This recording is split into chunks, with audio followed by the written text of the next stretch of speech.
a lot of the times Wi-Fi speeds are affected by the distance or the access that you have to the router. So if you can, mount it on a wall high up or put it on a high shelf. If you can, bring it as close as you can to the center of your home or your office, as the case may be, so you have better access to it. That's the first thing. That's not always possible. Mine is still in a corner, but I took it off the floor where it was and I put it up high and I got better access. Speaking of access, you might want to cut off some people, yeah? You need to cut off some people. When internet first came around, you may have Wi-Fi in your house and it was only the family desktop computer that was connected to it. Now, you may have, if you're blessed, the family desktop computer, your mobile phone, your tablet, your kid's tablet. All the kids, they have a mobile phone. The spouse, they have that too. If we have a helper or a living, their devices are on it. You have your smart TV on it. Hey, you might have your fridge. You might even have your washing machine on your Wi-Fi, right? So you could have 14 or 15 devices drawing on your Wi-Fi at all times without even realizing it. Then friends come over and you give them the password, you give them the password. You might have shared it with your neighbor one time that they could access something and 3 years later, they're still on your Wi-Fi. Maybe you're doing it to somebody, I'm not sure. But one of the things I want you to do is consider cutting access, reducing the number of devices that are pulling on your Wi-Fi at any one time, overall or particularly during a session. The easiest way to do this is to change the password on your Wi-Fi router. Once you change the password, everything that had access has no more access. So that's something that you can do. Or you can strategically decide, like right now, my son tends to use 2 devices at once. I restricted him to 1 device so I could get better access to my Wi-Fi. So try cutting access to the devices. You would be surprised how many tech problems are solved with a hard reboot. It's actually kind of embarrassing. You might call a technician and all they do is come and plug it out or turn it off and turn it back on and voila, it works. I can't tell you why it works because then I'd have to kill you and other IT professionals would be mad at me. But many times you need to reboot. That device has been on probably since the day they installed it to today. So take a moment to plug it out and plug it back in. Power it down, we call it power cycling too, turn it off for 5 seconds and then turn it back on. And that will, what that does in some ways is flush out some junk and some registry files and some other things that have just built up over time and give you a fresh start. That will improve your Wi-Fi speed. And then if you're technically inclined, and I won't get too technical here because I know not everyone here is technical, the 5 gigahertz spectrum is faster than the 2.4 gigahertz spectrum, but the 2.4 gigahertz spectrum goes farther. So when you're upstairs in your house, you might want to use a 2.4 gigahertz spectrum because it gets further to you. It gets closer to you because you are far away from the router, but it's not that fast. You may instead want to use the 5 gigahertz spectrum, which is much faster. But like I said, there are cons, pros and cons, and it is a very technical thing. But if you follow each of those 4 tips, you will see a speed bump in your Wi-Fi just like that without having to upgrade your system or call your cable company or anything like that.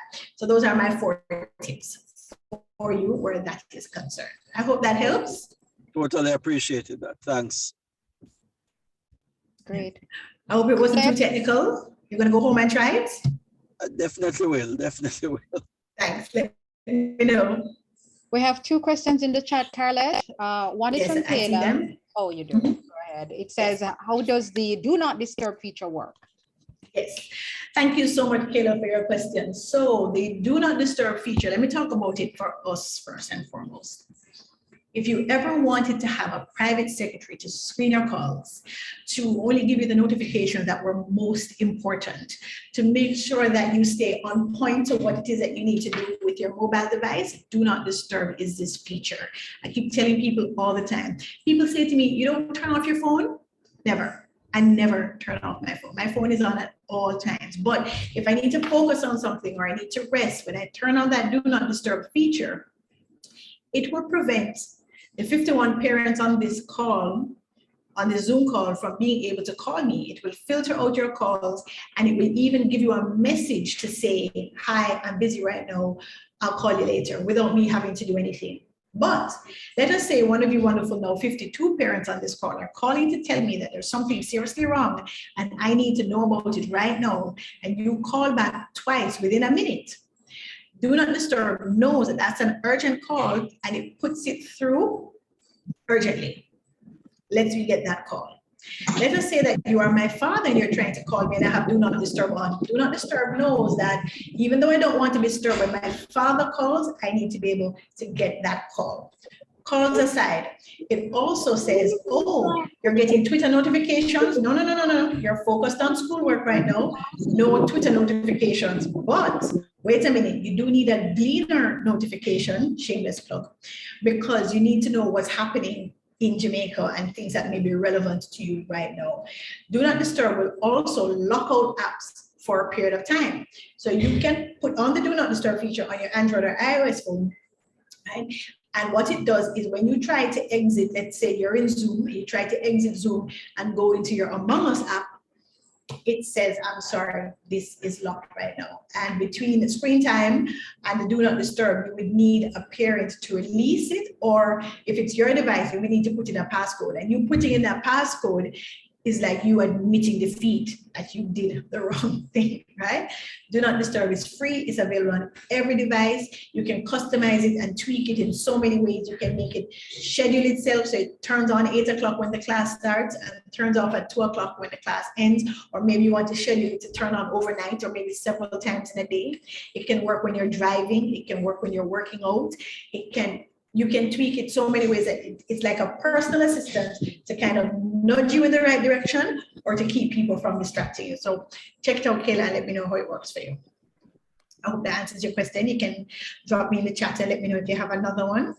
And Julian says, good evening to you. I would like to know about tech gifts for kids. Oh my goodness, Black Friday is coming up. Ready to go shopping? Who's ready? Let me see a show of hands. Ah, look at that. I'm good. But first, let us look at, there's some people ready to go shopping. First, let's look at, what's that? Oh, not me, okay. For very small kids, first let's talk about school overall, right? So if we're buying tech gifts for children, there's some basics that children need for online school. They need some sort of internet-enabled device. If you are buying a tablet, one of the best tablets to buy is the Samsung Galaxy J or A. I'm going to find it, I'm going to put it in the chat before the end of the meeting, but you could get them a tablet. If you're getting an iOS tablet, you could get them the iPad mini for smaller children or the iPad Air for older children because it's a little bit bigger. So the first thing you want to do is get them an internet-enabled device. For much older children, you might want to consider getting them a phone, a smartphone. If you're getting, whether it is a tablet, whether it is you're getting an Android phone or an iOS phone, I certainly don't recommend getting a top-of-the-line phone for children, right? They drop them, they break them, we have to replace them, no matter how disciplined we try to be, it comes out of our pockets for the most part. So let's not get them the top-end phone. Especially since the reason that they need a device, here's where I would spend money on a good camera on the device, whether it be a tablet or a smartphone, because they have to shoot a picture of their work and submit it. They have to interact with their teachers. So getting a good camera on the device is always pretty good.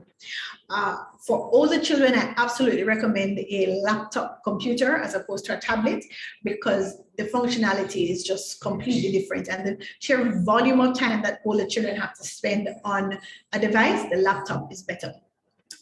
Yes, I wholeheartedly agree that headsets are a good tech gift for children right now. Whether it is that the child uses the headset to kind of help them focus, I found that children with headsets tend to zero in more than when they just have the speakers on in the room. You may have multiple children in a small space, so they need a headset. In my case, I'm at my office right now. My child is at work with me. He has to come to homeschool at work. So him having a headset means that he doesn't disturb the other people in the office. So a good pair of headsets is really very good. If you can afford it, get them Bluetooth headphones, right? The beautiful thing about Bluetooth headphones is that they're mobile. So when it comes to PE class, when it comes to them having to stand up and give a presentation or such, the Bluetooth ones give them a lot more flexibility. And for children, I do recommend the over-the-air or on-the-air headphones. I absolutely do not recommend earphones for children, even older children, 12 and stuff. I want to see the headphones because children they do things, right? So the less small items we give them, the better. So we spoke about the headset, we spoke about the internet-enabled device. Bluetooth speakers are good for children as well. That's a great tech gift. If you're buying a child a tablet or a phone, please make sure to get them a case. Right? It is important that they get a case for their device because they're going to break it. I didn't hear that one? Oh, sorry, I thought you were commenting for the group. So those are the main things that we want to get. There are a lot of hot toys that are out there. Certainly, I think smartwatches for children are generally a good idea. I've found that smartwatches tend to encourage children to get up and move, and since so many of them are spending time online, they're not moving as much. So we're not talking about like an Apple smartwatch or a Google smartwatch, right? I'm talking about like the Fitbit Ace 3 or those kinds of watches. They're somewhere between $50 and $70. They're very durable, they're waterproof. If the child loses it or breaks it, you won't feel as bad as if you buy them a $300 Apple Watch.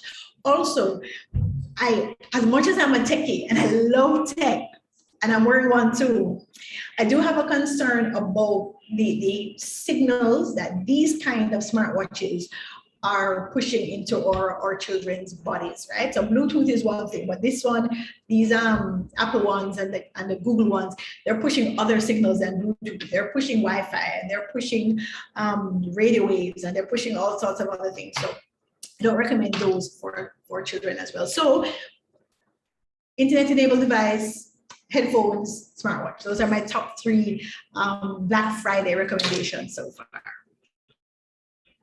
I'm going to go back to the chat, and if you have a question, you can also please just unmute and let me hear it. Screen protector, yes, in addition to the case, you may want to consider a screen protector. I will admit that in many cases, particularly in smartphones, screens are now more durable than ever before. That child out there, he broke my screen 3 times when I had my iPhone 5. And since then, I've never broken an iPhone screen. And I don't know anyone who has broken a Galaxy screen. There are some of us, but screens are a lot stronger than they used to be. A robotic set so they can program their devices, yes. That they can program from their devices. If your child is so inclined. One moment, please. Don't move.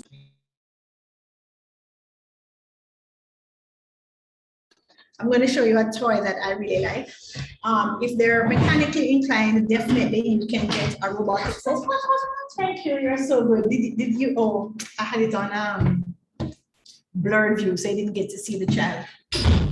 If your child is so inclined, getting a robotic set is great. You can get a robotic set from as little as $25 to as much as $200. For smaller children, you absolutely need to have that parental involvement.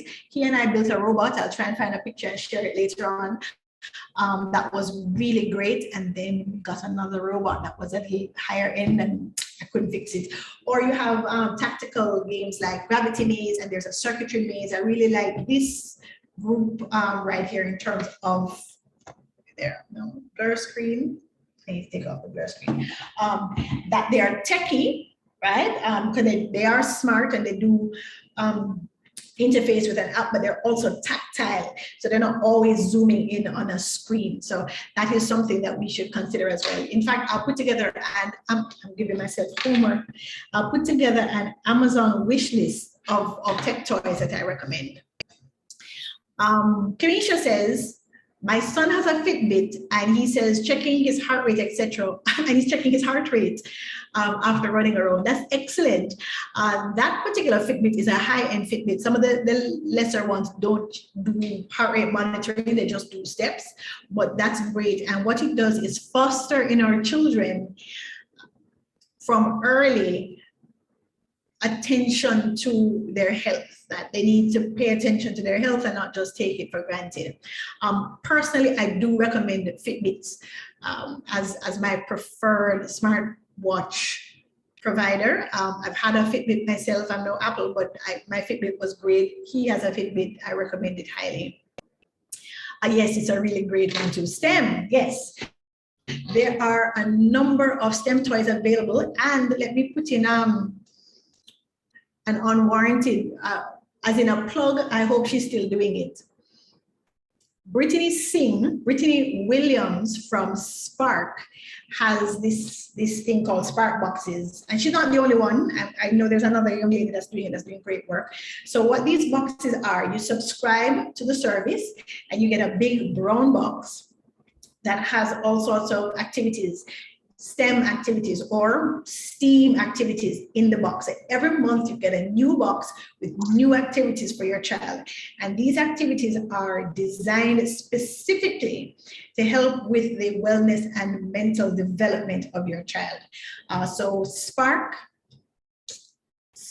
Academy, I believe it's called. It's a great resource. I'm going to find the other one as well. And then Halls of Learning, Staff's had a great relationship with Halls of Learning. He introduced some remote classes, both screen classes, which were good, typing classes, math classes, robotics classes, as well as offered a box that you could subscribe to that you got new pieces from. I really like what Marvin Hall is doing with Halls of Learning. Ms. Walters said a good computer office chair with lumbar support is good to prevent or assist with lower back problems. Yes, I agree. For our smaller kids, that's a bit of a challenge because chairs are simply not designed. Most chairs are not designed for small children, but we can augment it or supplement it with a pillow or a cushion to ensure that they do have their lumbar support and make them as comfortable as possible. Also, I'm a boy mom. I'd love to hear from the girl moms, 55 parents. There are a lot of girl moms here. Do your girls move up and down as much as the boys? Do the girls sit still and pay attention in class and the boys move about? Please let me know in the chat because I'm curious to know if it's just my child that can't seem to sit down or if it's a boy problem in general. No responses? I'm just crazy? Thank you. Thank you, Michelle. Daughters too? I did not know that. See, my daughter is glued until there is a break. Girls run up and down too? Yes, the floor. I'm telling you, some kids I love the floor. I cannot get them off the floor. Cannot get them to keep their things off the floor. I wonder if there's an app for that. There should definitely be an app for that. But the point remains, spinning around, walking around the room, yes. The point remains, getting a good chair is essential since many of them tend to sit down so long, but also the Fitbit and the parent can encourage child, and the teachers are doing it too. Kudos to many of the teachers, including my son's awesome teacher and all his awesome teachers, Ms. Robinson, Ms. Walker, Ms. Lewis, to get up and move around. At least, I think for children, they should get up and move around every 20 or 30 minutes. And as adults, we should do it every 50 minutes as well. That is the recommendation. So I've been sitting down here for 1 hour and 7 minutes. I'm already over my time. What's that? Yes. I'm being asked, I'm a girl dad and she used to get up a lot more last year, but she's a bit more settled this year. I'm happy to hear that, Twin. Do I have any tips on managing older kids on their social media? Yes, let's talk about social media. Before I answer that question, how many of us have afforded our children their own smartphone? Please raise your hand and let me know if you have given your child a smartphone of their own, and you can drop in the chat and let me know why it is that you have decided to give your child their own smartphone. I'm really interested in knowing. Most children, while I look out for the answers, and I'm still looking out for the answer, blue light glasses for children, another suggestion that children should be careful of. Blue light coming from devices, and that's a good gift. With regards to social media, this is, and not just social media, social games as well. As parents, we have a hard task, maybe a little harder than our parents had in terms of managing them, especially with older children. If we haven't done it yet, it is imperative that first and foremost, we set up the account for the child.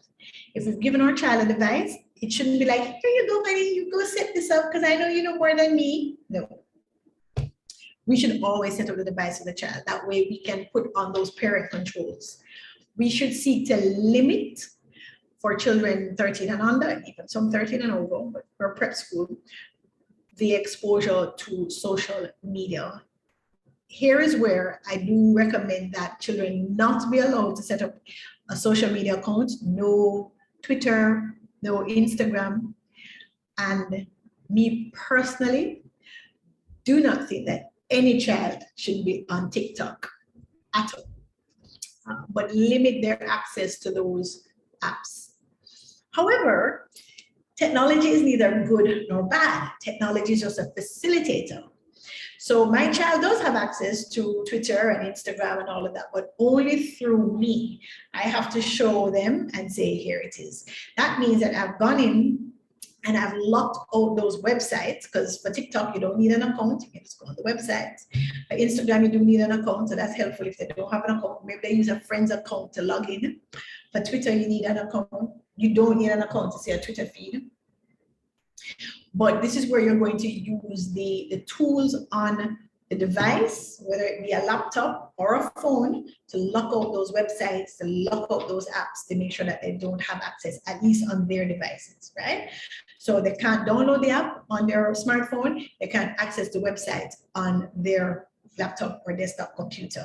We need to put these things in place. If the child has already gotten access to it, then we need more like a parental behavioral specialist to help you have that discussion with your child about why it is that you're going to limit it. But you can certainly go back as a parent and then add limits. I'm not a behavioral expert, but I'm going to recommend that you don't just cut it off just like that. You need to have a conversation with the child to cut it off. But absolutely no TikTok. I see no redeeming value right now in TikTok. Very limited Instagram, very limited Facebook, if any at all. And then with YouTube, when your child only has access to their account to log into YouTube, it's so much easier for you to restrict content. When a child logs into YouTube using their child account, YouTube already restricts any content that says children can't see. So that's great. And then you as a parent can use the apps that we spoke about, like Family Link, to curate what it is that they can and cannot watch. And you can block channels or specific videos or specific keywords to really hone down and drill their access. Parenting is hard work, eh? We have a lot to do as parents in order to protect our children. High school requires their own phone. I wholeheartedly agree. My plan is to not let my child have a smartphone until high school. In my house, that might be a little difficult, but I'll let you know in a few years how that works out. Convenience, but it pains now. Yes, you give your child a smartphone for convenience. When the pandemic hit, I had to limit my child's access to certain locations, which means that if I was going to the gas station, for example, I left him, just like going inside to get something, I left him in the car. So I got a banger. I will admit my child has a banger. So if in the worst case scenario, he can call me, but I didn't let him get a smartphone. So that was my little way of trying to balance it. But it is so convenient. You don't know what is happening. You want to be able to reach your child. You want them to be able to reach you. You want to be able to video call your child. I wholeheartedly understand. One reason to give a child, Antoinette says, is to develop a sense of responsibility in terms of uploading assignments. So they have to upload their own assignment. That's excellent. Yes, I agree.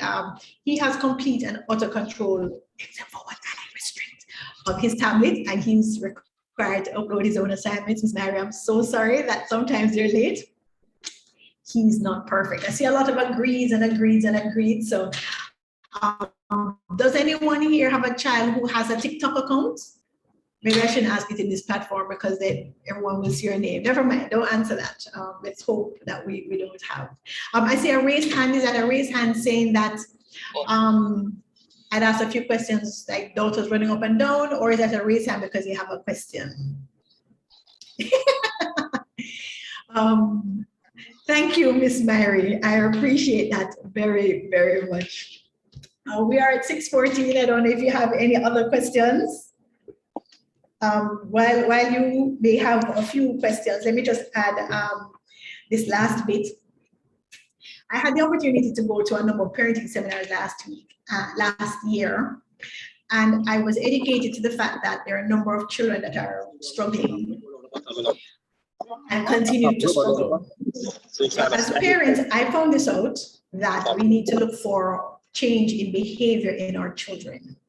Like I said, I'm not a behavioral expert, but I got these tips and I want to share them with you. So if our children were usually outgoing and happy and go-lucky and fun, and then over time or suddenly, we notice a change in their personality. Quite frankly, any change in a child's personality raises a red flag. It doesn't necessarily mean that there is something wrong. We are busy. For some of us, it has been very hard. It has been hard financially. It has been hard emotionally. Some of us have suffered health-wise. Some of us have suffered a loss in our family. We as parents, we are, boy, I give it up to all of you who have made it this far. God bless you all. But we're still parents, which means that even though we're caught up in the reality of life, we do need to stop and make sure that we're paying attention to our children. And any change in their personality raises a red flag. We need to be aware of it. We need to know what our children are like, who they're talking to, what they're doing, what they're up to at all times. We don't have to be their friend, but we do have to be their guardian. And if we see a change, we need to explore why that change happened. Maybe it's something innocuous. Maybe they were walking home from school and a dog barked really loud and now they've developed a dislike for dogs. Maybe it is that everybody in their class is playing a particular game and they don't like that game. And then all of a sudden, people in the class, kids in the class aren't talking to them and they feel ostracized and they become more shy or more alone. Maybe it is something worse than that, which we hope to heaven that it never happens. But the point remains, notice any change in behavior in our children. And if you do, and you think that you can't handle it, that's fine. STAPS is great. You can reach out to a teacher, you can reach out to the principal, and you can get guidance as to how best it is that you can address this behavioral change in your child. It might be for the best. Maybe it is that their friends have all started taking track lessons and now they want to do track and they're obsessed with track, which may not be a bad thing. So it could be good or bad, but I'm just saying we need to be careful of that. I see one last, yes, thank you, a very important point. I'm glad you agree. So ladies and gentlemen, I hope that I have been helpful to you in terms of tips, tech tips.